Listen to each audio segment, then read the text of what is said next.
secara umum banyak pakar yang mengatakan bahwa sebenarnya aspek perkembangan manusia itu hanya terbagi tiga, aspek kognitif, aspek fisik, dan juga aspek sosial. Jadi bahasa itu masuk di kognitif, seni moral itu masuk di sosial.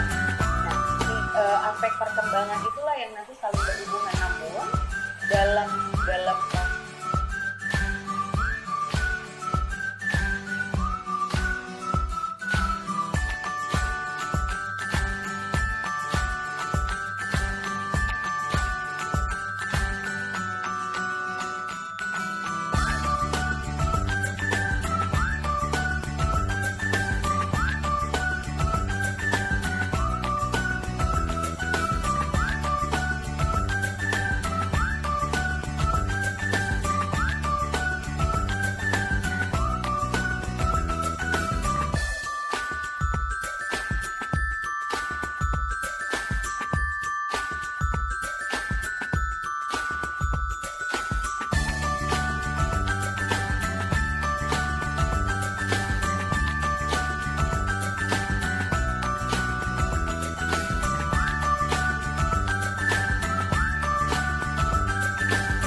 kata yang digunakan dan mampu menghubungkan dengan objek yang diwakilkannya.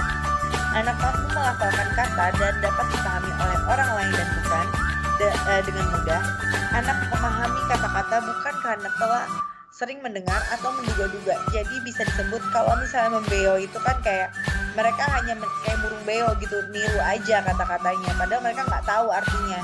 Kayak paling sering kan kata-kata kasar nih, apalah gitu. Kata-kata kasar yang digunakan sama anak itu kan sering banget. Kayak itu sebenarnya bisa jadi mereka hanya membeo karena kadang mereka nggak tahu artinya. Kayak sampai ponakan saya sampai sekarang saya masih sebut dia membeo karena menggunakan kata kasar karena dia sering main game online. Dia pasti udah SD sih, udah kelas 5 SD, cuman dia nggak tahu itu artinya apa gitu. Saya tanya, kamu tahu artinya? Enggak. Aku kira itu cuma manggil nama orang aja, padahal itu kata kasar banget gitu. Ukuran kemampuan berbicara ya, pertama ada aspek kebahasaan, yaitu ketepatan ucapan, penempatan tekanan, nada, sendi, durasi yang sesuai pilihan kata, ketepatan, sasaran pembicaraan. Aspek non-kebahasaan, sikap tubuh, pandangan bahasa tubuh, mimik, kesediaan menghargai pembicaraan, penyaringan, dan kelancaran berbicara, relevansi dengan topik tertentu. Di sini ada pertanyaan terbuka atau open-ended questions, yaitu di mana yang pertama ada right there questions digunakan oleh anak untuk berpikir secara literal dan memberikan jawaban singkat yang dapat ditemukan dengan benar dalam sebuah cerita. Yang kedua ada inference question, yaitu digunakan oleh anak dalam membaca deretan teks dan melengkapi informasi yang tidak secara langsung tertera pada teks. Personal connection questions, yaitu digunakan untuk mengundang anak untuk menghubungkan buku cerita yang ada di dalam buku dengan kehidupan dan pengalaman mereka sendiri.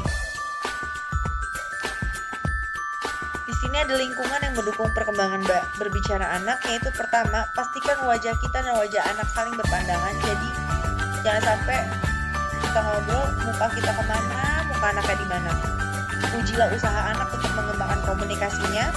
Deskripsikan apa yang dilakukan, dirasakan, dan dipelajari oleh anak. Gunakan buku cerita berwarna jika ingin memadukan metode bercerita dan metode bercakap-cakap. Nyanyikanlah lagu dan gunakan kata-kata yang pendek, yang simple, yang pendek, sederhana aja. Berbicaralah kepada anak dengan bahasa yang sederhana dan jelas.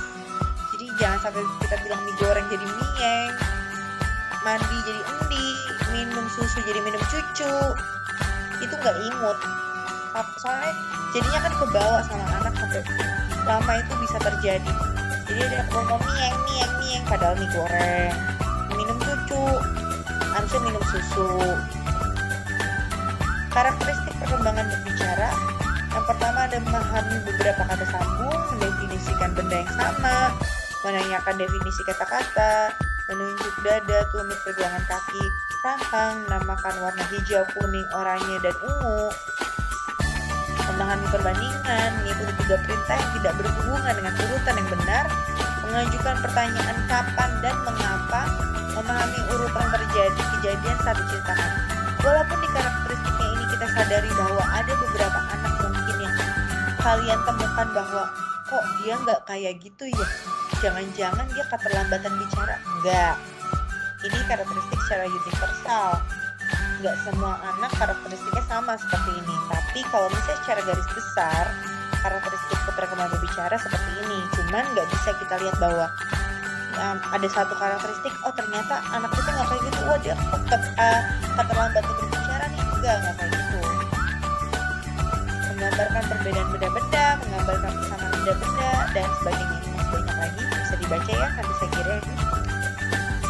Ini juga masih ada karakteristik perkembangan berbicaranya juga. Turut serta dalam percakapan tanpa monopoli, menggunakan kata-kata yang berhubungan dengan urutan kejadian, menggunakan kata besok dan kemarin, menggunakan kalimat yang terdiri dari 5 kata, menjawab telepon, menyampaikan pesan sederhana, dapat mengulang kalimat yang terdiri dari 9 sampai 10 kata, menjawab pertanyaan secara rutin selama kegiatan kelompok 10 sampai 15 menit.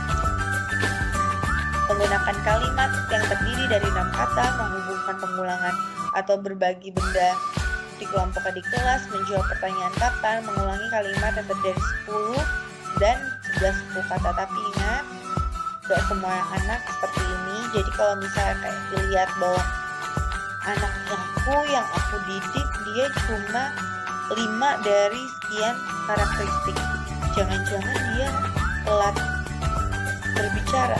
Enggak, belum tentu.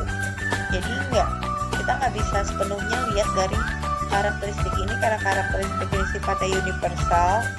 Kalau misalnya kita ngeliat, yang penting sih kalau dari saya ya, walaupun memang dia menggunakan